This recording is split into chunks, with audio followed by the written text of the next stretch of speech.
नरेंद्र दामोदर दास मोदी ईश्वर की शपथ लेता हूं कि मैं विधि द्वारा स्थापित भारत के संविधान के प्रति सच्ची श्रद्धा और निष्ठा रखूंगा। मैं भारत की प्रभुता और अखंडता अक्षुण्ण रखूंगा। मैं संघ के प्रधानमंत्री के रूप में अपने कर्तव्यों का श्रद्धापूर्वक और शुद्ध अंतःकरण से निर्वहन करूंगा तथा मैं भय या पक्षपात, अनुराग या द्वेष के बिना सभी प्रकार के लोगों के प्रति संविधान और विधि के अनुसार न्याय करूंगा। मैं नरेंद्र दामोदर दास मोदी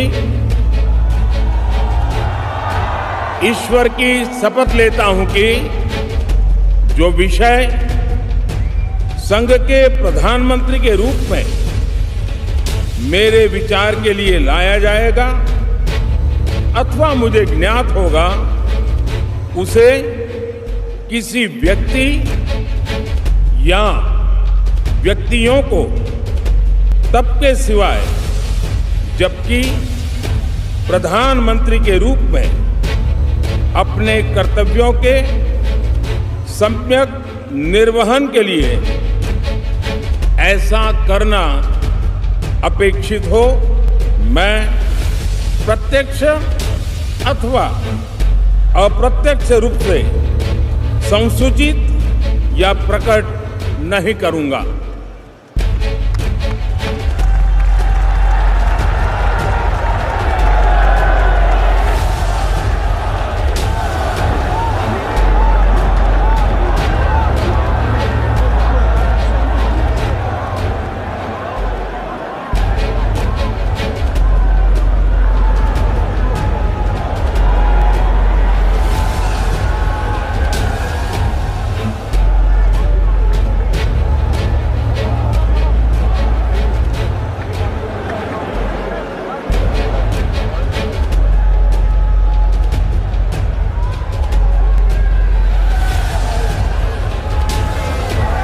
प्रधानमंत्री के रूप में अपने तीसरे कार्यकाल की शपथ के साथ ही सर्वप्रथम महामहिम राष्ट्रपति द्रौपदी मुर्मू ने नरेंद्र मोदी को बधाई प्रदान की।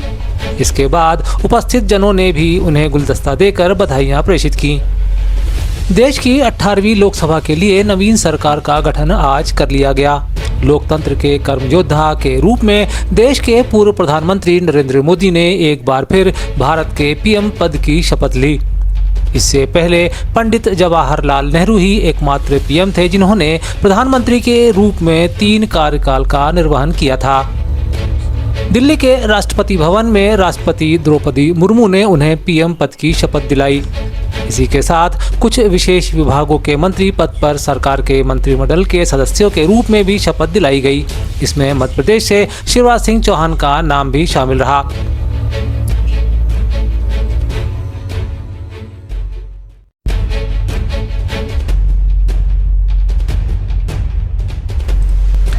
नई सरकार के गठन से पूर्व समूचे भारत में पीएम मोदी के शपथ ग्रहण को लेकर विशेष प्रकार की उत्सुकता देखी जा रही थी। हालांकि इस बार नरेंद्र मोदी अपने तीसरे कार्यकाल में एनडीए की सरकार का नेतृत्व करेंगे। इससे पहले पूरे दिल्ली में विशेष तैयारियों को अंजाम दिया गया था। नरेंद्र मोदी के बड़े बड़े कटआउट्स और पोस्टर्स को सड़कों के दोनों ओर देखा जा रहा था। इससे पहले राजधानी में राजनीतिक हलचल देखी गई। मंत्रिमंडल को लेकर विशेष तौर पर आमंत्रित एनडीए के सदस्य पीएम मोदी के आवास पर एकत्रित थे, जहां तैयारियों को लेकर दल के नेता ने विशेष तौर पर संबोधन दिया।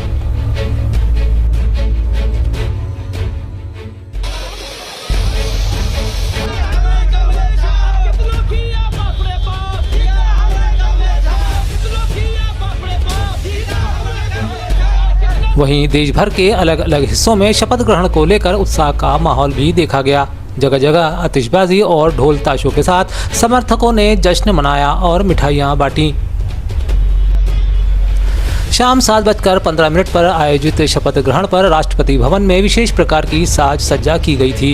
एक तरफ बने मंच पर जहां पीएम सहित विशेष मेहमानों की बैठक का इंतजाम किया गया था, सामने लगी कुर्सियों की कतारों पर दर्शक दीर्घा का रूप दिया गया था। इस जगह से शपथ ग्रहण का पूरा समारोह देखा जा सकता था। विशेष अतिथि के तौर पर मौजूद विपक्षी नेता और कांग्रेस के राष्ट्रीय अध्यक्ष मल्लिकार्जुन खड़गे भी इस दौरान मौजूद थे।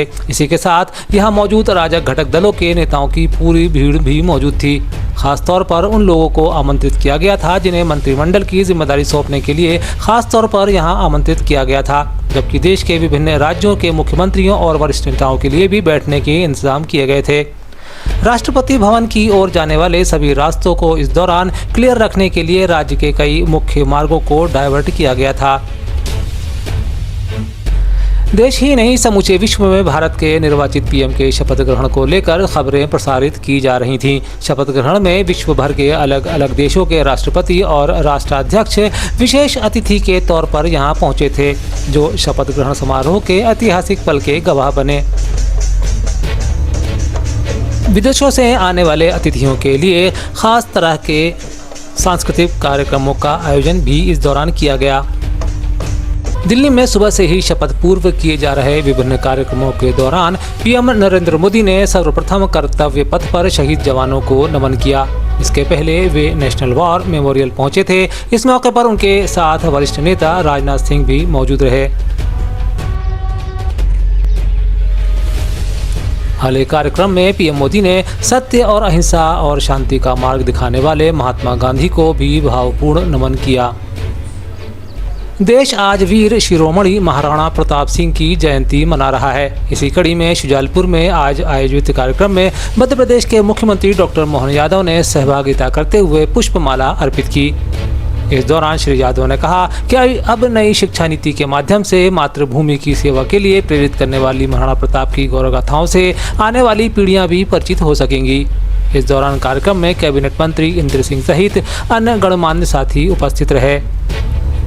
महाराणा प्रताप की विशेषता ये रही, सबसे प्रेम करते, सबको लेके चलते और भील समुदाय से लगा करके सारे समुदाय में समान रूप से आदर के केंद्र। मुझे इस बात की प्रसन्नता है, नई शिक्षा नीति में कांग्रेस के समय उनको निकाल के बाहर कर दिया था, हमारी शिक्षा नीति में उनको स्थान दे करके अगली पीढ़ी को महाराणा प्रताप को जानने का मौका दे रहे हैं। प्रदेश की राजधानी भोपाल में भी आज महाराणा प्रताप की जयंती के दौरान 6 नंबर स्थित प्रतिमा पर माल्यार्पण कर उन्हें श्रद्धा सुमन पेश किए गए। हालांकि इस दौरान घटित हादसे के चलते पार्षद समेत 2 लोगों के घायल होने की खबर है। यह हादसा क्रेन के गिरने के चलते हुआ।